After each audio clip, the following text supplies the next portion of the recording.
Namaskar.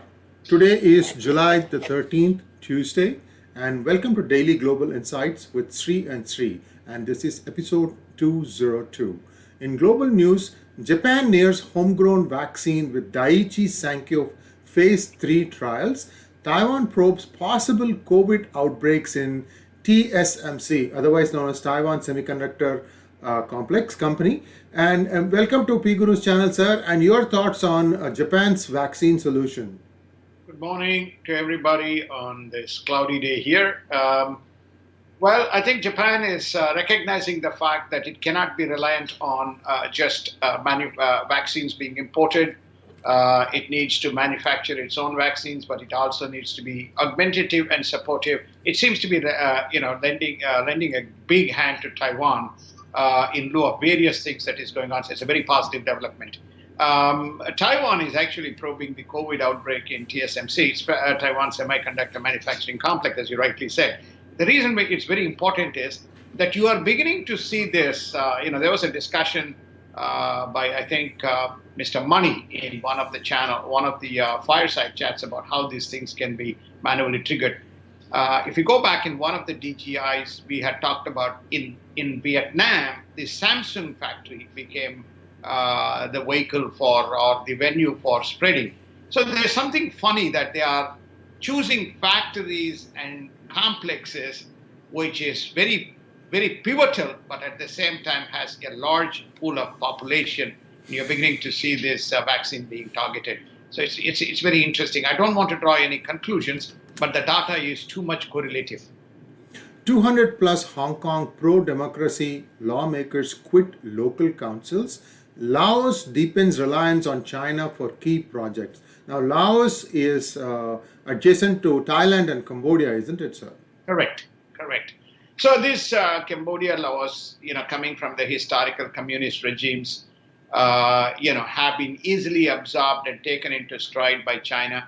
Even for that matter, to some extent, Myanmar. It's fascinating to see how these communist nations still align with recognizing and knowing what the outcomes that flow with it. So that's the takeaway. But what is sad in Hong Kong is most of the democratic players within the Hong Kong system all quitting, recognizing the consequences of otherwise staying on could be catastrophic to them. Manila confronts Beijing 5 years after the South China ruling. Biden administration embraces Trump's strategy of denouncing all Chinese claims in South China Sea and offers support to Philippines' territorial claims. US Navy says China's claim of driving US destroyer out of South China Sea is false. We must remember that this happened under Obama's watch. The fact that China occupied Spratly and then ignored the international court verdict. Sir, what do you think Biden can do differently now? Biden cannot do anything different because this is Obama administration 3, which is currently in vogue in the United States. So he is following the exact policies of Obama, but he will put up a token fight, which is to say, I support Philippines, but Philippines has fought on its own. Now, China abused the International Court of Justice ruling, and all these progressives, the so-called fascist socialist organizations talk about, global organizations are needed for, multilateral engagement and resolution. ICJ, WHO, or even for that matter, United Nations Human Rights Group under United Nations are classic examples of failures of these cartels, which are called as central organizations. Here, in this instance, ICJ ruled in favor of Philippines, both the Scarborough Shoals and then the Spratly Islands, and China unilaterally denounced it. So, which means it does not follow. Whereas, if it is any other nation, let's assume it's Iran, they will impose sanctions. But it's China. Do they impose sanctions? No, they don't impose any sanctions. So China remains unpunished. This clearly happened under Obama's watch. Not only this, the number of claims that they made in the Pacific Ocean, also imposing no-fly zones, all occurred under his watch. A Florida based doctor is arrested as the central figure in the Haitian president assassination. What was a Florida based doctor doing in Haiti politics, sir?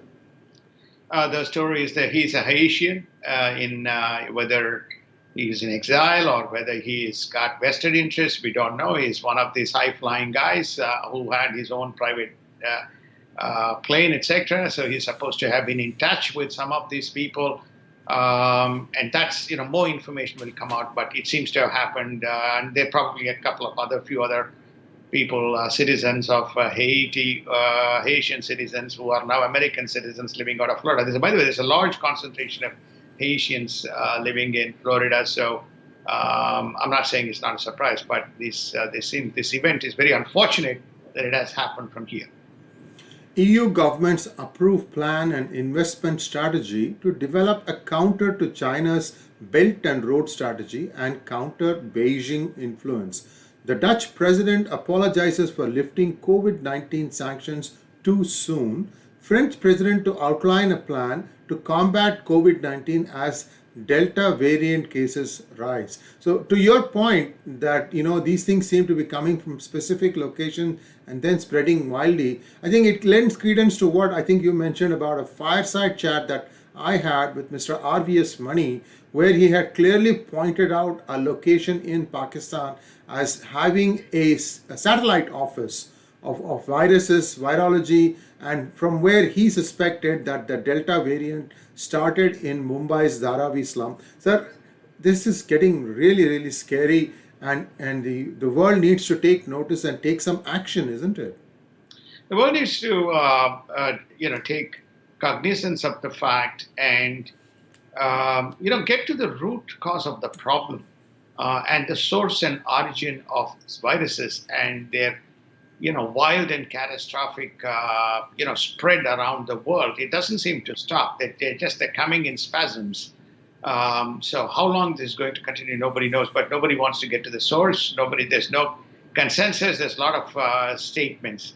But we are going to be here soon with Delta variant. I mean, now it's come to our European neighbors. We already have quite a few cases in the United States. Over 50% of the active cases is supposed to be of Delta variant. Everybody is, just got their freedom, so they're enjoying their freedom. Hopefully, we will contain it. And then we have another challenge in the United States and some parts of Europe, but Europe is doing much better than the United States, which is inertia to vaccinate because of their fear whether the vaccination itself can be more damaging. So in the absence of vaccines, how people are going to combat this remains a big question mark. And the European Union will be training Mozambique army to fight ISIS-linked jihadis. 49 killed in Niger armed attack, including 4 soldiers and 40 armed terrorist attackers. Looks like ISIS seems to have taken rebirth in Africa, especially in that region that we talked about, sir. So yes, indeed. Sorry. So you finish your stream of thought, Sree. No, I was just trying to say that now this is now dispersed itself into the Sahel region and it's beginning to rear its ugly head. Yes, I think we have been reporting, if you call in DGI, the bringing to people to light that there is a very big, threat looming, and these people are in, hundreds and hundreds and hundreds. This particular threat in Niger, 100 or 140 people, more than 100 people came in motorcycles, attacked a bunch of villagers, and including the police and army.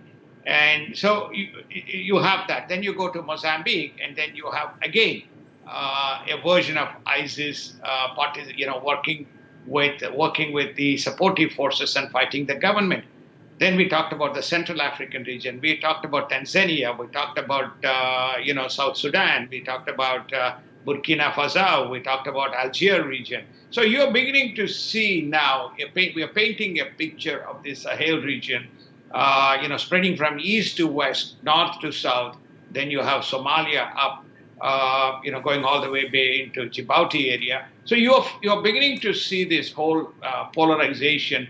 It's quite frightening. What can be the if it spins out of control, what can be the consequences for the rest of the world?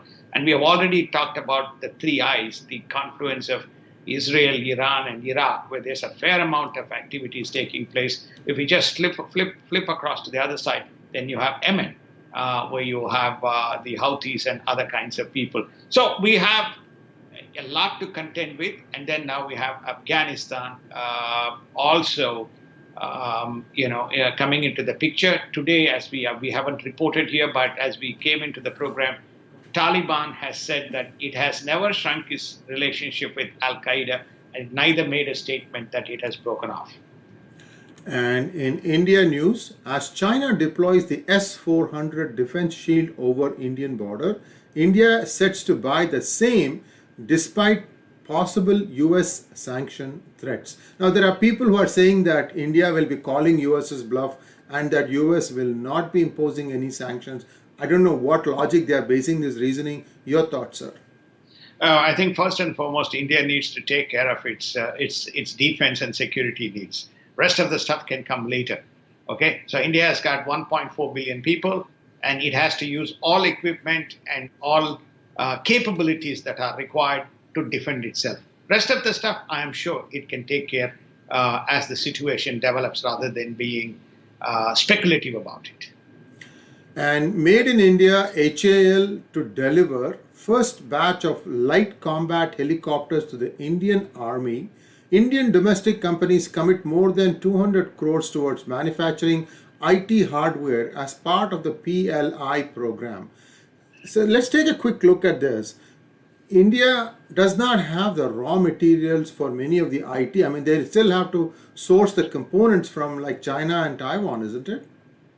I think that they have to source quite a few components, but India's hardware industry, going time immemorial, from television tubes and the local PCs, etc. They have been building up their capabilities, and there has been small-scale industries which have developed. But to your point, whether many of them perished when China stepped in and the import regulation came in to import these components, whether the substitution has happened or will happen, we don't know. But there are two things that one can look at. One is the development of Japan and the development of Samsung in terms of many ancillaries and manufacturing parts, and they having locations in India. Whether that is substituted and whether that's adequate to substitute some of the Chinese imports, I can't answer, but I have a feeling that probably is the route that they are taking. I think Vietnam could be, Vietnam and Japan and Taiwan, for that matter, could be the source of discovery for India as it tries to build its own manufacturing.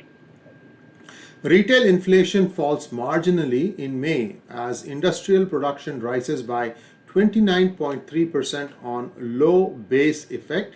Favorable monsoon likely to keep farm output high and keep prices in check. India's current vaccine rate is not good enough, says Dr. Arvind Panagriya, former Niti Aayog chairman. India must lift its vaccine rate to 50 to 60 lakhs, that is 5 to 6 million per day, and not the current 3 to 4 million. Is it vaccine hesitancy or is it production related issues? Dr. Panagriya wondered. Sir, your thoughts, do you think that India is still ramping up its production and it might be still maybe September before it can go like hit the numbers that it needs to hit, sir? July to August, it looks like it's going to miss that bus. If you recall, we had mentioned that both Covaxin as well as Covishield were supposed to lift the production from July. That clearly seems to have, they have missed the bus, and that seems to be pushed to September. So therefore, as to your point, have they missed the bus and is it going to be delayed? It looks like. That's number one.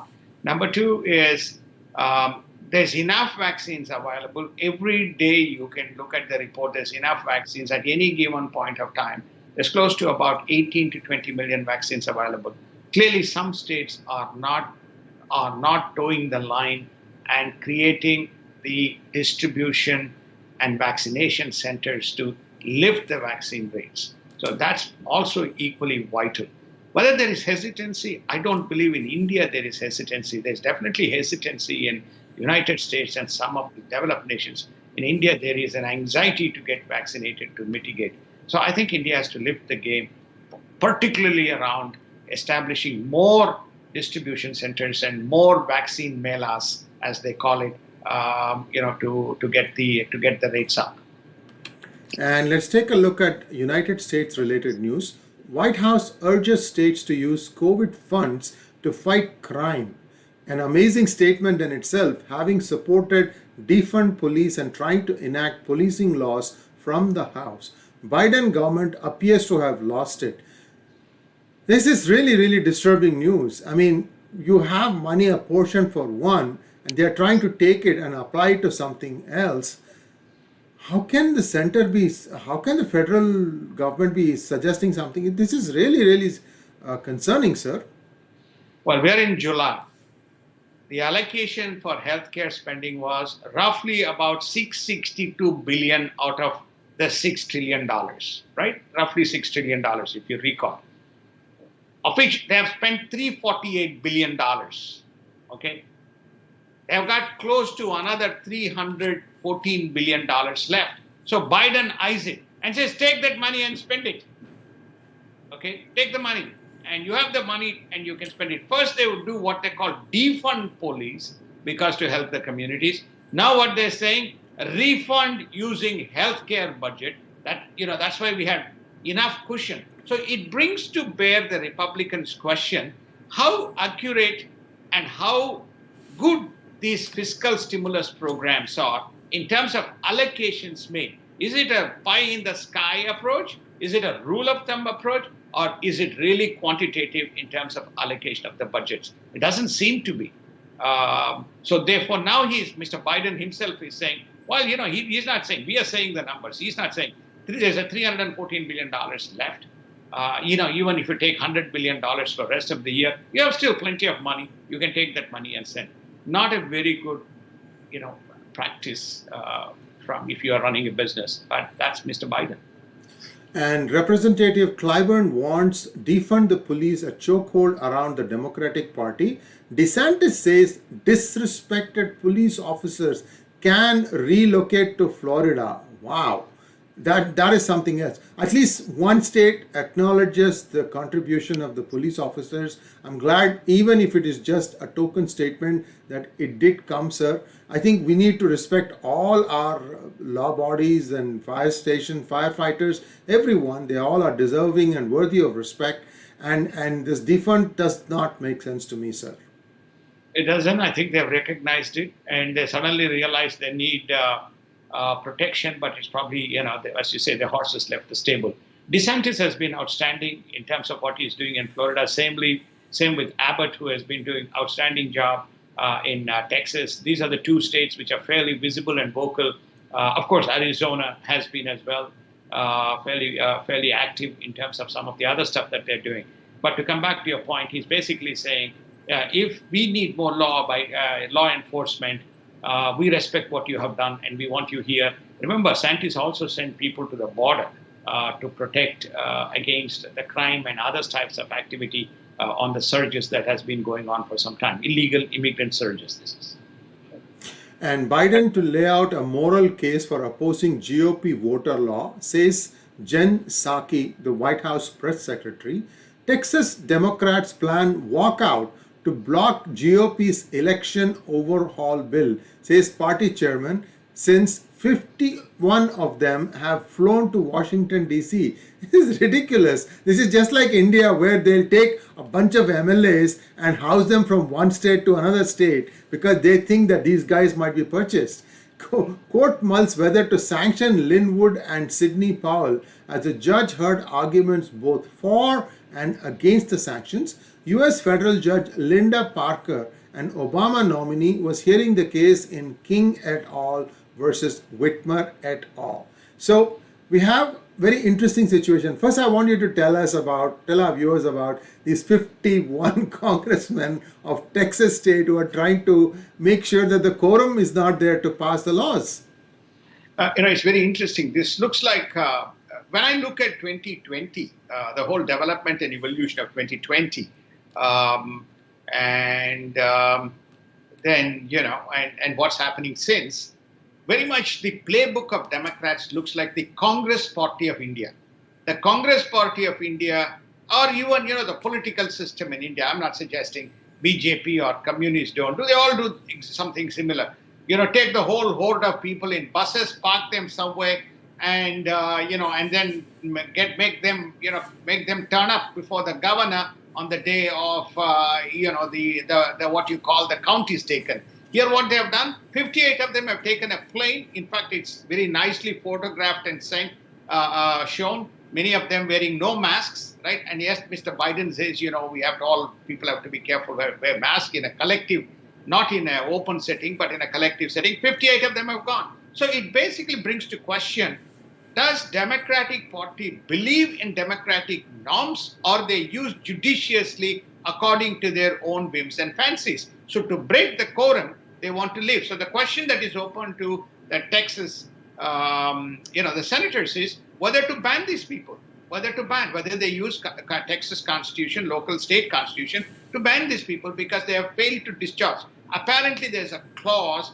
which says that they can be arrested and brought to the thing. But I stand to be corrected. But this is one of the pieces that could be more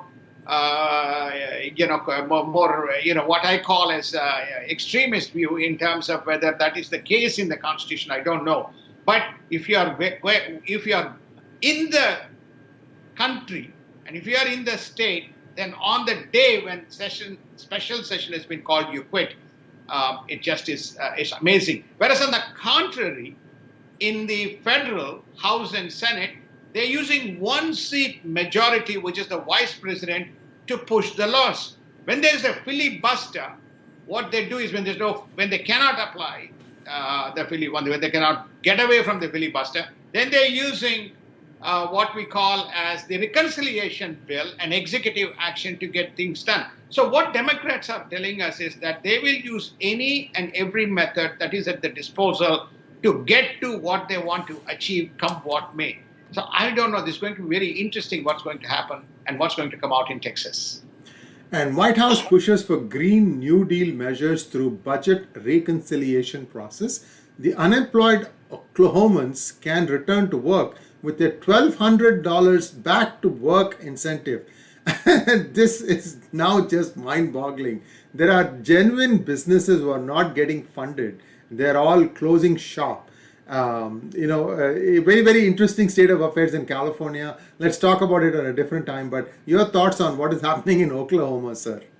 Well, it's very interesting because Oklahomans are saying, hey, we'll pay you money and come back and start working because the reason is you'll earn more. Okay, we're going to cut off. But I want to get to this great Green New Deal measure. What they're saying, this is the extent to which these fellows have gone. There's about 48 different progressive groups which all push for this Green Deal have written to Biden saying, don't take China to task, don't be harsh, don't be critical, because we want to work with China to get the Green Deal done. So you're talking about whether we can get to the source of discovery of COVID. These progressive groups or some of these Democrats, they don't care. It's okay. COVID is fine. But Green Deal is important. So therefore, we work. So exactly the same. We don't want to use democratic principles. We'll use the reconciliation process to get the numbers. This is how we're going to blow the numbers out. Nothing will happen. We'll be in the same situation 4 years from today. And State Department official criticized for depicting Cuba's anti-communist protests as COVID-19 demonstrations increase in Cuba. In fact, they are waving American flags there. Critics accuse Twitter of minimizing Cuban protests in a trending section. So now the cat is getting out of the bag. So there are some welcome left protests and not so welcome left protests according to Twitter. Is this what the critics are accusing Twitter of, sir? The critics can accuse. Jack Dorsey has been very vocal. He's very woke. He's a left-wing supporter. And you can see sometimes where his sympathies lie in terms of what the orchestration of what happens within the Twitter platform. Look, my view in this is, it's an independent company. It has a set of policies. It's publicly listed. He may as well be very open about it. That's all I'm saying. Look, these are my principles. This is how it is. You want to be on my platform? Be on my platform. You want to advertise on my platform? Advertise on my. But don't pretend you are a saint, but then follow something, ghastly in your, daily implementation of your policies, which is reflected in the outcomes, such as this. This most outrageous, the State Department by guy saying, Cuba protest is COVID-19, when everybody knows that it is against the fascist regime that has ruled Cuba for years. By the way, Bernie Sanders, you should go and see the website of Bernie Sanders and who his political, mentors or political, heroes are. He has not uttered one statement on Cuba. Okay, he's not uttered one statement on Cuba, and he's supposed to be leading this so-called movement of reformation in the United States. Yeah. And let's take a quick look at markets before we call it a wrap. Stock indexes rose on Monday, marginally upbeat about second quarter earnings. Your thoughts on second quarter earnings, sir, before we wind down today's program? Second quarter earnings is going to be better than the last year. Second quarter earnings will be a linear up, basically because in United States, we compare comparative. Comparative meaning this quarter, last year, what was it? Well, last year, this quarter, we were suffering. Here, we were shut down. So all numbers are going to be greater. We may see marginal upticks in the markets in the second quarter, but the markets are already high relative to the year-end projections. We may begin to see more uptick in the fourth quarter. Because that's when things began to normalize, if you recall. And more people, we hope, will get back to work, and more people will spend more money that is sitting in the bank accounts, because that's when winter and the holiday season kicks in. And with that, we bring today's DGI to a close. Thanks for joining. Do subscribe to our channel, like us, share us. Click on the bell button to subscribe. Evidently, just clicking on the subscribe button doesn't do the trick. You don't get notification. Also, I'm told that if you click on the bell button, you do get notified. Do that for our sake. Thank you very much. Namaskar and see you tomorrow. Sridharji will be back again tomorrow. We'll be back again tomorrow. Thank you. Have a wonderful day.